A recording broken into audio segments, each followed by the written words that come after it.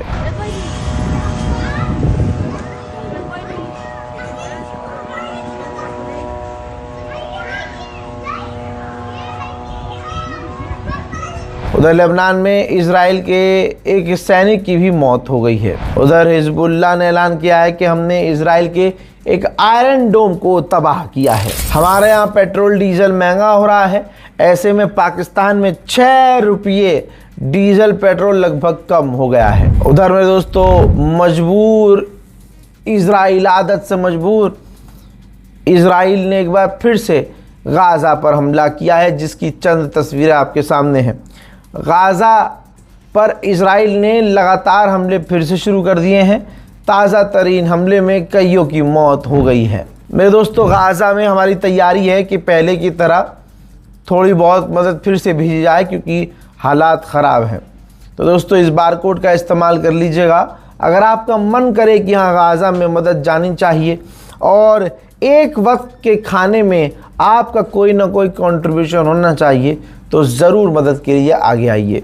हज़रात हालात ऐसे हैं गाज़ा में कि 2 दिन के अंदर 7 लोग गज़ा के अंदर मारे गए हैं। गाज़ा के नरसंहार में दुनिया शामिल है, आपको पता है। रिपोर्ट के अनुसार ये रही रिपोर्ट, गाज़ा के ऊपर जब इजराइल हमला कर रहा था तो दुनिया के 51 देशों ने इजराइल को हथियार बेचे थे, दिए थे। ये है दुनिया की सच्चाई। डोनाल्ड ट्रंप की और ख़ास करके अमेरिका की धमकी कामयाब हो गई और फ़िलिस्तीन हार गया। फ़िलिस्तीन को यूएन की वाइस प्रेसिडेंसी का रोल मिला था। 3 दिन से आपको मैं बता रहा था कि अमेरिका धमकी दे रहा है फ़िलिस्तीन को कि यूएन की इस मीटिंग में शामिल ना होना, वरना ये कर देंगे और वो कर देंगे। हज़रात फ़िलिस्तीन ने यूएन की प्रेसिडेंसी, वाइस प्रेसिडेंसी छोड़ दी है। अमेरिका की धमकी से डर गया है फ़िलिस्तीन। यूरोपीय यूनियन के और यूरोप के तमाम एक्टिविस्ट के साथ इजराइल ने क्या किया है, वो वीडियो वायरल हुआ जो फ्लोटिला पहुंचा था। तमाम 300 से ज़्यादा एक्टिविस्ट के साथ क्या किया गया, मारपीट की गई। यहाँ तक कि दर्जनों लड़कियों, महिलाओं ने बताया कि उनके साथ सेक्सुअल असॉल्ट किया गया है इजराइल के द्वारा। जिसके बाद फ्रांस के राष्ट्रपति इमैनुअल मैक्रोन ने इजराइल के आतंकवादी नेता बेंजीवीर को ब्लैकलिस्ट कर दिया है और यूरोप से मांग की है कि यूरोपीय यूनियन भी इसी तरह से इजराइल के खिलाफ कदम सख्त उठाए। मोहतरम हज़रात, ये है ईरान स्पेशल रिपोर्ट। जो कुछ भी मिडिल ईस्ट में हुआ है एक ही वीडियो के अंदर मैंने आपको सब बता दिया है। हमारे चैनल को ज़रूर सब्सक्राइब कीजिएगा, अपनी राय कमेंट सेक्शन में ज़रूर लिखिए। मैं हूं रज़ा और आप देख रहे थे रज़ाग्राफी अनस्क्रिप्टेड। जय हिंद।